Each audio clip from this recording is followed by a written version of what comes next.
Wassalatu wassalamu ala Rasulillah Sayyidina Muhammad ibn Abdullah, la hawla wa la quwwata illa billah, ma ba'd. Bapak Ibu peserta sholat jamaah insyaallah tarawih Masjid Jenderal Musa Rasulullah rahimahullah, alhamdulillah, tsumma alhamdulillah, Allah telah berkenan menganugerahkan kenikmatan yang tidak ada tandingannya, yaitu kita bisa dipertemukan kembali dengan bulan suci Ramadan di tahun 1445 Hijriah atau yang bertepatan dengan 2024 Masehi. Ini merupakan anugerah kenikmatan yang luar biasa. Kita berdoa dan bermunajat kepada Allah, semoga kita semua yang hadir khususnya di majelis mubarak ini diberikan kesempatan oleh Allah kekuatan, kesehatan untuk bisa menyelesaikan bulan suci Ramadan ini dengan sempurna, keluar sebagai hamba-Nya yang muttaqin, dan Allah izinkan kita semua untuk bisa bertemu dengan bulan suci Ramadan yang akan datang. Amin Allah. Bapak Ibu para hadirin jemaah salat Isya dan tarawih rahimakumullah, alhamdulillah kita sudah memasuki hari yang ke-21 ya. Berapa? 12 ya, mohon maaf. Hitungnya agak kecepatan gitu. Masih ada pengaruh pilek mungkin. Bapak Ibu para hadirin jemaah salat Isya dan tarawih rahimakumullah, bulan Ramadan ini adalah bulan yang penuh berkah mubarak. Berkah itu artinya apa? Ziyadatul khair. Kalau kita masuk bulan suci Ramadan, kemudian ada keinginan kita, ada dorongan dalam diri kita untuk senantiasa menambah atau senantiasa berkeinginan melakukan hal-hal yang baik, berarti kita masuk Ramadan dengan penuh keberkahan. Nah, problemnya biasanya, jangankan saya tidak bicara di masjid ini, di pondok saya sendiri saja, malam pertama Ramadan sampai berapa, sampai seminggu mungkin ya, musola itu penuh ya, alhamdulillah. Nah sekarang sudah mulai ada kemajuan, semakin maju mendekati imam. Itu di pondok ya, pondok pesantren. Ya, tapi kalau di masjid ini insya Allah enggak ada. Mungkin lebih progresif kemajuannya. Itu artinya apa? Tantangan bagi kita. Karena Rasulullah sendiri sudah mengatakan bahwa ketika masuk bulan suci Ramadan, wa tuftahu kullu abwabil jinan, ya, wa tuftahu abwabil jinan, wa tughlaqu abwabun niran, wa tusallitu syayatin. Ketika masuk bulan suci Ramadan, semua pintu surga dibuka oleh Allah, pintu neraka ditutup oleh Allah, dan tidak itu saja, setan itu dikerangkeng. Setan itu dikerangkeng dalam artian jin-jin jahat itu dikerangkeng. Nah, problemnya setan bukan dalam artian jism, tapi setan dalam artian tabiat itu tidak bisa dikerangkeng. Apa itu? Berupa nafsu, nafsu yang ada dalam diri kita. Artinya bukan berarti dengan masuknya bulan suci Ramadan tidak ada kemaksiatan. Cuman aktor utamanya bukan lagi setan yang harus dipersyaratkan, tapi diri kita. Wong setan oleh Allah sudah dikerangkeng, kok kita masih bermaksiat? Kok semakin alhamdulillah semakin tidak rajin datang ke masjid? Itu jangan menyalahkan setan, kasihan setan. Sudah dikerangkeng masih disalahkan. Itu artinya apa? Pengendalian diri kita terhadap nafsu ini masih, ini ujian, ini test case. Allah ingin menunjukkan kepada kita bahwa selama ini kita melakukan kemaksiatan itu bisa jadi memang karena faktor godaan setan eksternal. Setan dalam artian ya, hamba-hamba Allah, makhluk halus itu yang minal jin, yang oleh Allah ditakdirkan nanti akan menjadi penghuni neraka, maka dia akan meminta kepada Allah untuk diberikan usia panjang. Kenapa? Karena dia akan menggoda, dan itu sudah perjanjian dengan Allah. Saya tidak mau masuk neraka sendirian ya Allah, saya akan menggoda hamba-hambamu untuk menemani saya di neraka. Itu perjanjian abadi setan dengan Allah. Tapi begitu masuk neraka, masuk bulan suci Ramadan, semuanya dikerangkeng, tidak boleh lagi pray, Nah, persoalannya kenapa di bulan suci Ramadan yang sudah tidak ada lagi faktor-faktor penggoda eksternal itu masih banyak terjadi kemaksiatan. Itu artinya apa? Musuh paling utama pada diri manusia adalah hawa nafsu. Makanya Rasulullah pada saat kembali dari bulan suci dari perang Badar, perang di mana habis-habisan umat Islam melawan kafir Quraisy, yang kalau kalah umat Islam maka selesailah Islam di atas bumi ini. Perang habis-habisan, umat Islam kerahkan semuanya hanya ada 313, sementara kafir Quraisy berbanding 3 kali lipat 999. Pada film Ma'rikati Badar seperti itu yang dahsyat habis-habisan itu, sampai Rasul di tengah perang itu melihat gejala yang tidak baik, beliau berdoa film Ma'rikati Badar, ya Allah, kalau sampai umat Islam kalah maka jangan salahkan kalau tidak akan ada yang menyembah dirimu. Doanya sampai mengancam Rasulullah itu. Akhirnya Allah menurunkan bantuannya. Kam min fi'atin qalilatin ghalabat fi'atan katsiratan bi'idznillah. Nah, perang sedemikian dahsyat ininya itu begitu kalau selesai Rasul dari perang Badar, Rasul malah bersabda, raja'na min jihadil asghar ila jihadil akbar. Alhamdulillah kita sudah selesai menyelesaikan perang kecil, kata Rasul. Min jihadil asghar, kita baru saja menyelesaikan perang kecil. Wah, para sahabat tidak terima. Rasul mengerti, wajah-wajah reaksionalnya tersenyum Rasul. Wa ma jihadil akbar ya Rasul, kalau kita perang Badar di mana engkau berdoa, kalau kita kalah maka tidak akan ada lagi sejarah Islam di muka bumi ini. Kamu katakan itu jihadil asghar, wa ma jihadil akbar ya Rasul. Lalu perang besar itu apa? Rasul dengan senyum menjawab, jihadun nafsi. Namanya perang yang paling besar adalah jihadun nafsi, perang melawan diri kita sendiri. Kalau kita melawan orang di luar, siapapun, berapapun, kita bisa melihat, bisa mengatur strategi dan sebagainya. Tetapi kalau melawan diri sendiri, jangan-jangan yang ngatur strategi itu malah musuh kita. Strategi gimana agar tidak usah jamaah, tapi terkesan berjamaah. Misalnya, kalau di Jogja kan luar biasa bulan suci Ramadan ini, warung semuanya penuh. Dan hebatnya apa? Mulai asar itu sudah penuh sampai selesai tarawih baru bubaran. Itu kan luar biasa. Istiqomah itikaf di warung. Bisa diperhatikan. Saya berangkat itu masih penuh warung, luar biasa. Itikafnya itu luar biasa. Sementara masjidnya alhamdulillah diberi kelonggaran oleh Allah ya. Masjid sedemikian besarnya, warung-warung semakin penuh, masjid alhamdulillah semakin longgar. Nah, ini merupakan wujud dari apa yang disampaikan oleh Rasulullah. Jihadul akbar huwa jihadul nafsi. Sudah, kamu tak perlu menyalahkan siapa-siapa. Yang perlu kita atur adalah jihadul nafsi. Bagaimana kita mengatur nafsu diri kita. Nah, Bapak Ibu para hadirin jamaah salat isya dan tarawih, apa yang terpenting di antara berbagai hal yang harus banyak hikmah yang kita ambil di bulan suci Ramadan ini? Marilah kita jadikan jihad syahrul Ramadan untuk agar Ramadan menjadi syahrul mubarak. Jadikanlah Ramadan menjadi syahrul amal, yaitu bulan untuk mengamalkan apa yang kita ketahui. Allah telah memberikan ilmu pengetahuan kepada kita.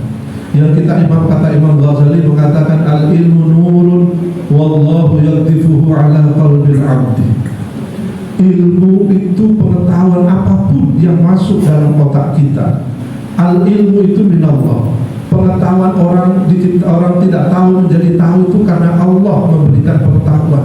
Kalau Allah tidak berkehendak maka kita tidak akan pernah tahu apa yang orang lain tahu. Tapi kalau Allah berkehendak maka kita bisa tahu apa yang orang lain tidak tahu. Maka al-ilmu itu adalah nur, cahaya yang difullah ala qalbil abdi, yang Allah mempatrikan, ngelas, dilas, dilem di dalam qalbil abdi. Artinya apa? Kita tuh tahu kalau sholat berjamaah di masjid itu berpahala, bahkan digaransi berpahala 27. Kesalahan-kesalahan kecil makmum itu yang bersifat kecil itu dimaafkan, ditanggung oleh imam, ada garantornya. sholat di rumah belum tentu. Kalau sholat di masjid, tiap langkah menuju masjid itu sudah pahala. Tiap langkah dari rumah menuju masjid berpahala. Makanya kita itu makruh sholat berjamaah ke masjid itu berlari-lari. Lari-lari itu jangan. Kenapa? Karena kalau lari-lari terlalu kecepatan malaikat kasihan nulisnya. Nah, maksudnya apa? Kalau lari-lari buru-buru itu nyampe ketika kita di masjid takbir kita ngos-ngosan, jadi nggak bisa khusyuk dalam sholat. Maka alaikum bisakinati wal waqar. Jalan saja nggak apa-apa. Berapapun rakaat yang kita temui kita ikuti. Itu saking apa? Emannya kita. Tiap langkah pahala, tiap langkah kaki kita dari rumah itu dihitung pahala. Maka beruntung rumahnya yang agak jauh dari masjid. Yang mau ke masjid maksudnya beruntung. Kalau naik sepeda motor gimana? Itu ada pertanyaan. Apakah setiap putaran itu dihitung langkah kaki? Itu wallahu a'lam. Itu urusan Allah, bukan urusan kita. Jadi pada prinsipnya kalau kita analogikan, maka setiap langkah itu ada dihitung pahala. Dan masuk ke masjid kita, begitu masuk nawaitul i'tikaf fil masjid, sudah dihitung i'tikaf kita. Walaupun kita berdiri itu sudah dianggap i'tikaf, dan itu pahala. Alangkah banyaknya. Duduk sambil menunggu imam, duduk sambil menunggu iqamah, duduk sambil menunggu waktunya kita baca Al-Quran. Wa ta'abbud bi tilawati. Al-Quran itu membacanya, membaca hurufnya itu pahala. Bukan qiraah tapi tilawah. Membaca alif lam mim, paham tidak paham, niat baik atau tidak niat baik, tidak ada niatnya tetap berpahala. Karena yang diberi pahala oleh Allah adalah membaca huruf Al-Quran. Wala aqulu alif lam mim bal aqulu alif lam mim al-alifu wal lam wal mim, kata Rasul. Pahala membaca alif lam mim bukan satu, tapi alif sendiri, lam sendiri, mim sendiri. Kalau Fatihah sudah berapa? Kali 10 kali al-afan mudha'afatan. Itu membaca Al-Quran. Membaca. Kita tidak perlu tahu apa isinya, tidak perlu merenungi apa tafsirnya. Cukup membaca sudah berpahala. Nah, itu kita tahu. Dan problemnya apakah yang sudah tahu dan terpatri di hati kita ini kita amalkan selama ini? Seharusnya kalau kita tahu seperti ini, kan kita semakin rajin ibadah, semakin rajin berjemaah ke masjid, semakin rajin baca Al-Quran, membantu orang setiap idkhalus surur sedekah. Setiap kebahagiaan maka itu akan mendatangkan pahala dan membalikkan pahala itu kepada kita. Kalau kita menolong orang yang lagi kesusahan, maka kita akan dihindarkan dari kesusahan yang dialami orang itu, dan pahala kebahagiaan orang itu akan digandakan kepada kita. Coba. Jadi menolong orang, membahagiakan orang yang tertimpa musibah, kita akan diselamatkan dari musibah yang kita tolong. Musibah yang menimpa orang itu akan diselamatkan kita untuk jangan sampai menimpa diri kita. Dan pahala kebahagiaan orang itu, sepanjang orang itu bersyukur atas terhindarnya dari musibah itu, meringankan musibah itu akan dilipat gandakan oleh Allah Subhanahu wa ta'ala. Itu kita tahu. Problemnya sekarang, sudahkah kita amalkan? Sudahkah kita mengamalkan itu, berbuat baik kepada orang, menolong orang? Kalau kita ingin terhindar dari musibah, ringankan musibah orang lain. Itu rumusnya. Kalau kita tidak ingin terkena musibah, apapun bentuk musibah, maka hilangkan musibah itu dari orang lain. Maka itu adalah cara paling efektif agar kita terhindar dari musibah itu sendiri. Kalau kita menginginkan apapun dalam kehidupan ini, maka doakan orang lain agar keinginan yang kamu inginkan itu mengenai orang lain. Kalau saya ingin mobil baru, doakan orang lain, tetangga kita punya mobil baru yang saya inginkan.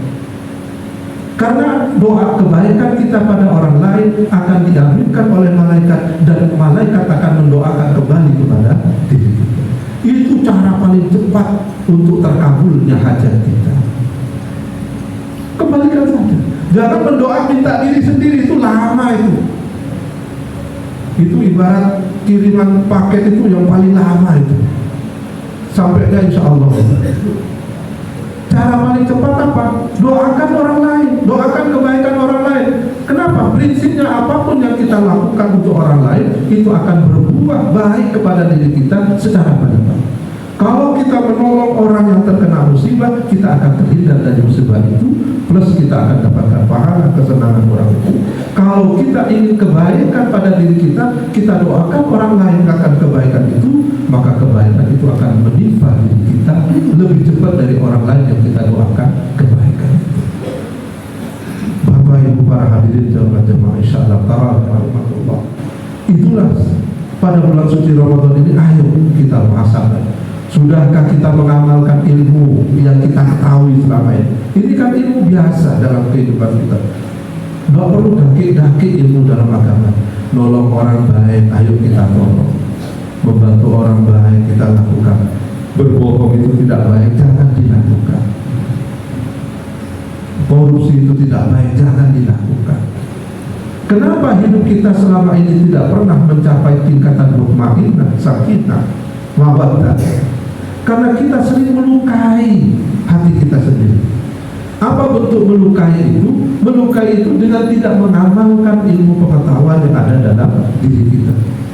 Seperti yang disampaikan Imam Ghazali tadi, al-ilmu nurun yatifullah ala qalbil abdi. Pengetahuan menolong orang baik itu berpahala dan baik itu sudah tertanam di dalam hati kita. Kok kita tidak lakukan? Sama halnya kita mencongkel hal yang sudah terpatri dalam hati kita.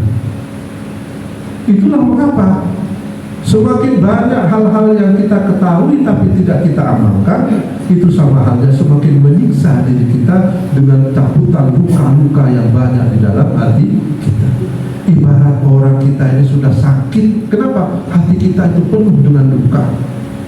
Lukanya apa? Banyak hal yang kita ketahui tapi tidak kita amalkan. Bapak Ibu para hadirin rahimakumullah, berakhir saya ingin mengutip apa yang saya sampaikan tadi sejalan dengan firman Allah Subhanahu wa taala, innal ladzina yaktumuna ma anzalna minal bayyinati wal huda min ba'di ma bayyanahu lin-nasi wal fil kitab ulaika yal'anuhumullah wa yal'anuhumul la'in. Allah melaknat. Bentuk laknatnya apa? Yal'anuhumullah wa yal'anuhumul la'in. Orang yang telah Allah berikan al-bayyinah, pengetahuan ini baik, ini buruk, ini salah, ini benar, sudah terpatri di dalam hatinya tapi tidak dia amalkan, yal'anuhumullah wa yal'anuhumul la'in. Allah akan melaknat. Kalau dalam bahasa kata al-ilmu bila amalin kasyadari bila sama, atau dalam bahasa yang lain salah seorang imam mengatakan al-ilmu bila amalin jununun wal amalu bila ilmin la yakun. Ilmu punya ilmu tapi tidak diamalkan itu sama dengan junun, orang gila. Kenapa? Sudah tahu ilmu ini adalah nur, berkah mutiara dari Allah yang Allah titipkan kepada kita, kok tidak diamalkan? Itu kan ada orang gila yang tidak mengerti nilai. Orang kalau masih waras mesti akan berpikir ini baik, ini menguntungkan bagi diri kita. Kok orang sudah tidak berpikir tentang itu, berarti kan tidak normal. Wal amalu bila ilmin la yakun. Sementara ilmu amal yang tidak dilandasi oleh ilmu itulah yang kuno tidak dianggap ada, adanya tidak dianggap tidak ada. Oleh karena itu Bapak Ibu para hadirin jamaah sholat isya tarawih, ayo kita gunakan kesempatan ini. Tidak perlu daki-daki, tidak perlu banyak kita. Ilmu kita sudah profesor, doktor, tapi amalnya masih SD. Wah itu yal'anuhumullah wa yal'anuhumul la'inun. Ilmunya digaya opor. Tahu sedikit, ayo amalkan. Ayo kita lakukan apa yang kita ketahui, dan harus kita ketahui apa yang kita amalkan. Itulah yang disebut dengan ulama. Innama yakhshallaha min ibadihil ulama. Hanya orang-orang yang mengamalkan apa yang dia ketahui, itulah, dan dia mengetahui apa yang dia amalkan, itulah yang akan merasakan khasyatullah, takut kepada Allah. Orang-orang yang mengamalkan apa yang dia ketahui dan mengetahui apa yang dia amalkan, itulah yang disebut dengan ulama. Ulama itu bukan berarti harus punya pesantren. Ulama itu harus bukan berarti kiai. Tidak, sederhana sekali. Dia mengamalkan apa yang dia ketahui dan dia ketahui apa yang dia amalkan. Terukur hidupnya, mengatakan apa yang dia lakukan dan dia lakukan apa yang dia katakan. Itu hidup yang penuh terukur, itulah orang-orang yang layak disebut ulama. Dan orang-orang seperti itulah yang khasyatullah. Demikian, semoga ada manfaatnya. Ihdinas siratal mustaqim. Assalamualaikum warahmatullahi wabarakatuh.